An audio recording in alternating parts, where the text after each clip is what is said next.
So hello there guys, welcome to another Nostalgia Run or Nostalgia Strikes video, whatever you want to call it. And today we're doing Blackwing Lair. We're also doing it in 1080p. Yes, very cool indeed.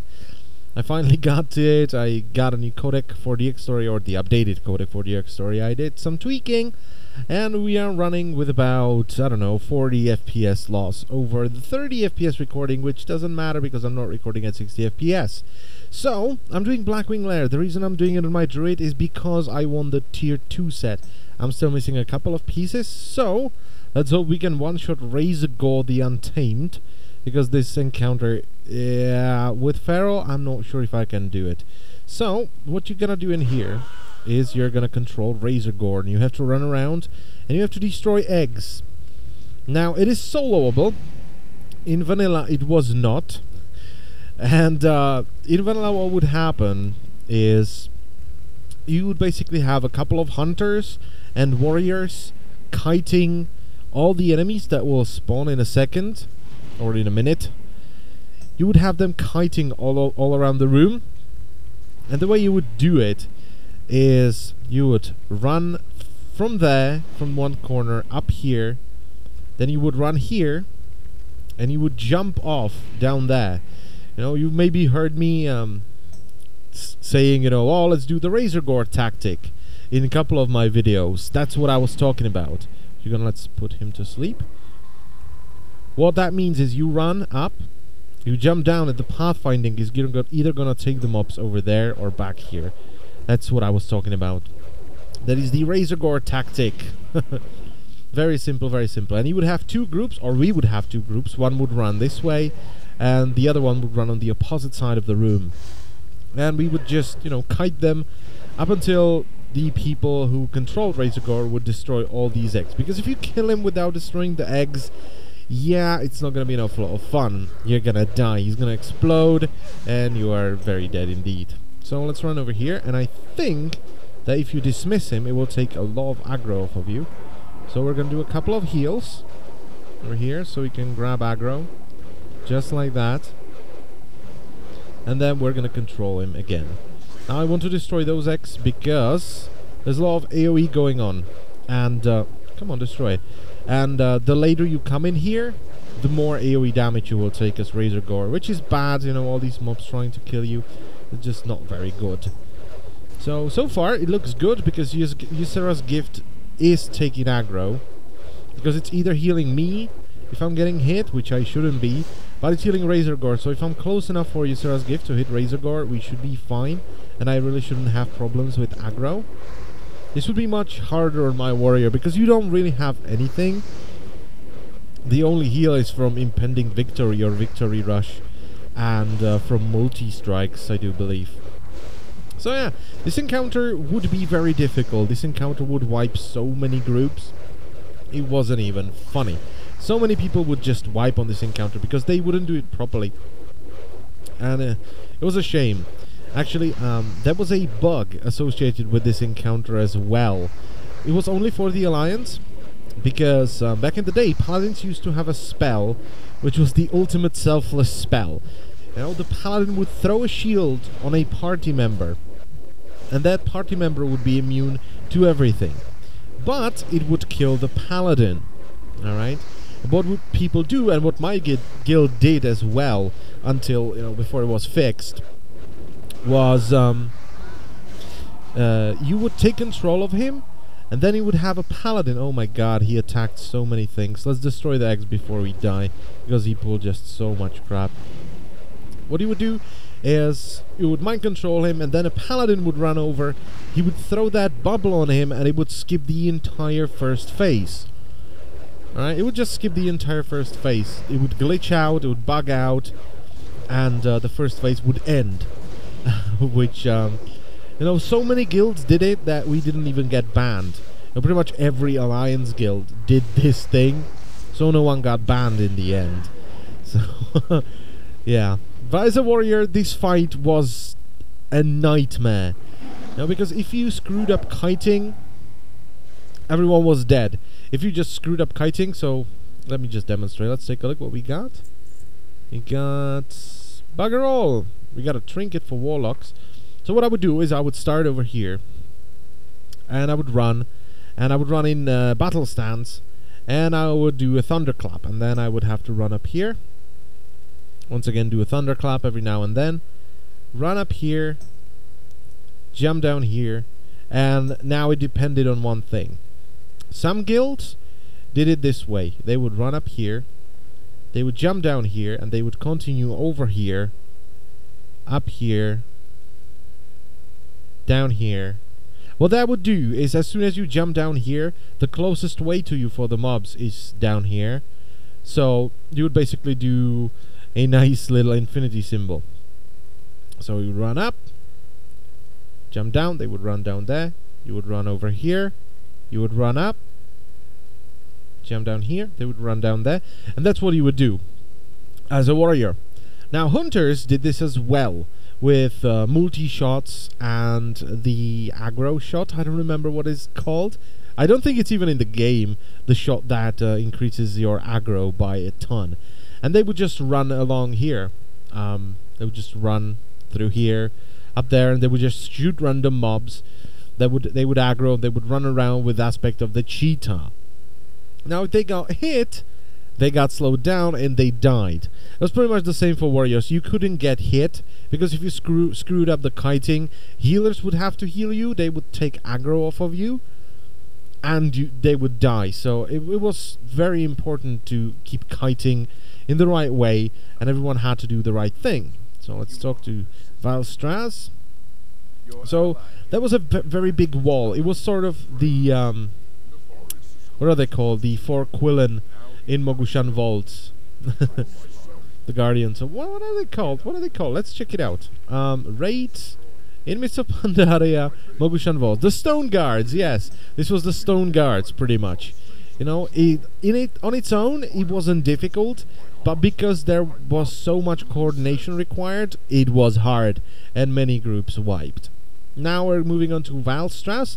I hope I don't get the debuff, because with this boss, you would have to sacrifice tanks on this boss. They would just die. There was no way around it, and people would just explode and people would die. That was one of the there we go, he did. That was one of the mechanics of the fight. You would get a debuff that I think looks like a fist, and after it expired, it would just kill you. Straight up kill you. There was nothing you can do about it. It would just kill you. You can actually, I think, get it now even, and it will still kill you. So this was the guild breaker, because so many guilds couldn't do this boss. If they got past Razorgore, this guy would stop them. Definitely would stop them. And I have fond memories of dying over and over again as a tank, because I got the debuff and I was just like, I'm dead. And because I was a raid leader, I was always the first one to die. So I can lay on the ground, I can look at the fight, and basically raid lead in peace. You know, it was fairly relaxing boss for me, because I would just run in, I would get the debuff, I would die in the middle of the room so I can watch what everyone's doing, and then I would just make calls while being dead. No one would res me, they would focus on the other tank. So that was the idea of this. It was fairly dumb, but it was alright, it was alright. Now this room was a pain in the ass if you didn't have good rogues. As you can see, these things require a disarm trap. You can actually now do it on your own, which is fine, but you would have rogues and they would have to disable them, because this is what happens. Yeah, you get the suppression aura, so rogues would have to run up to them, they would have to disable them, and they would allow you to move normally. Running through this is a pain in the ass, but luckily, I don't know which one of those dudes does it. I hope it's one of those. There is a way around this. Come on, do it. You still do it, right? One of those dudes should charge. I don't know which one it is. I definitely have one of them on me. I just don't know which one does it. Apparently not. That is a shame. That is a shame indeed. Because what I usually do here, I don't know why they're not doing it. Come on, do it. What you can do here is one of those dudes charges, and he knocks you back far. So what you can do is he can charge you, and he will jump up there. But for some reason they don't want to do it, which is a shame. So I have to run through this pain. Oh God, is it annoying? I don't know why they're not charging me. Maybe just bad luck. That's probably bad luck. Now, once you get past this, the raid is actually fairly short, except for Nefarian, because he has a lot of RP bullshit, and he also had a ton of HP. So this room would be a pain. Oh God, it would be a pain, especially if you didn't have enough rogues or rogues that were good enough. You would just look at it. It's just painful to watch, isn't it? Yeah, it is. And there is so many mobs. Oh my God.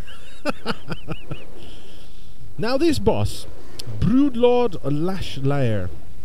This is the first boss, I do believe, where you were required to have the Onyxia cloak, because he does a Shadow Flame cone spell. Now, obviously you would have to kill Onyxia, the original Onyxia, before it was redone in Wrath of the Lich King, and then resurrected in Cataclysm. Please leave Onyxia to die. Please, Blizzard, don't resurrect her ever again. So, yeah, you would have to have that cloak, which would protect you from his attack, because it would hurt a lot. And if someone just didn't have the cloak, they were pretty much dead.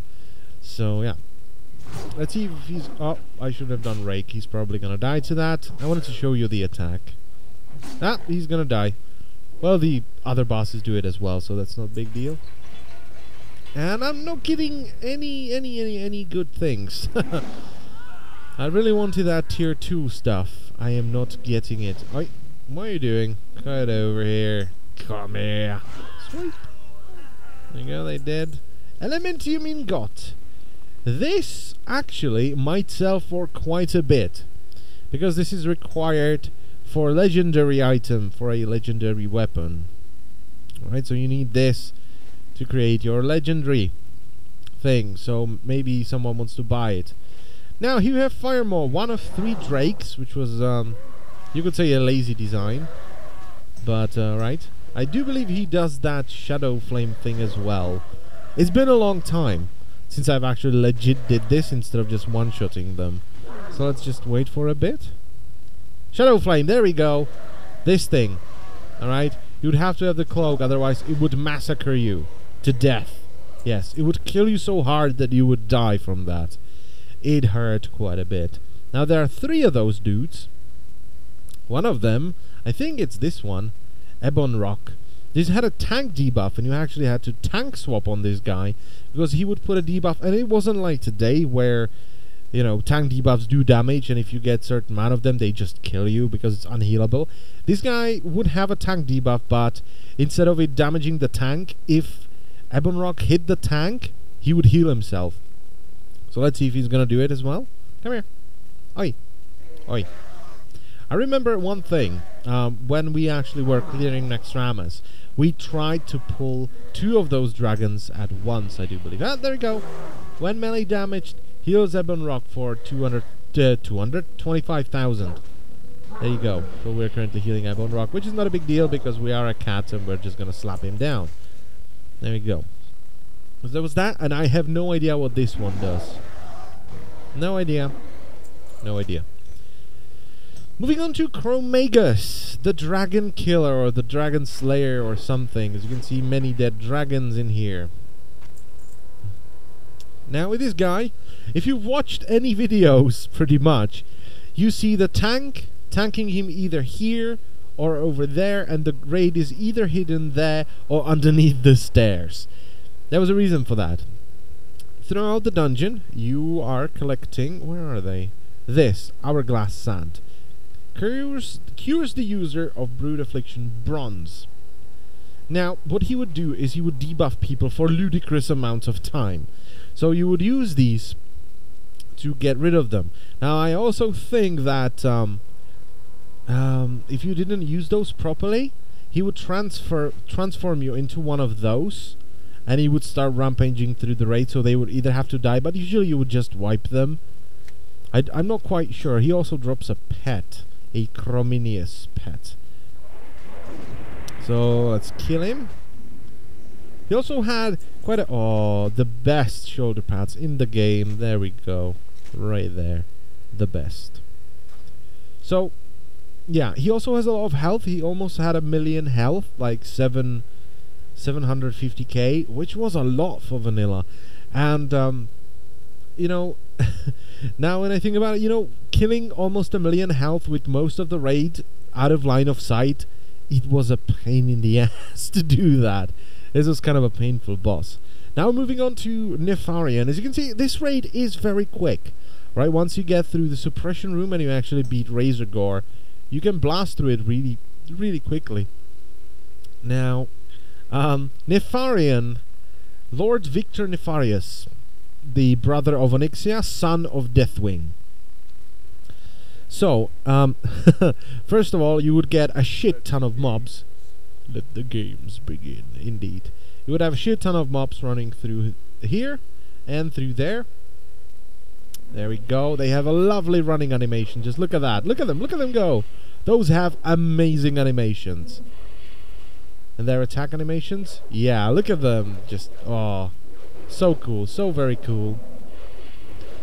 And Nefarian just, you know, pisses about with some shadow bolts.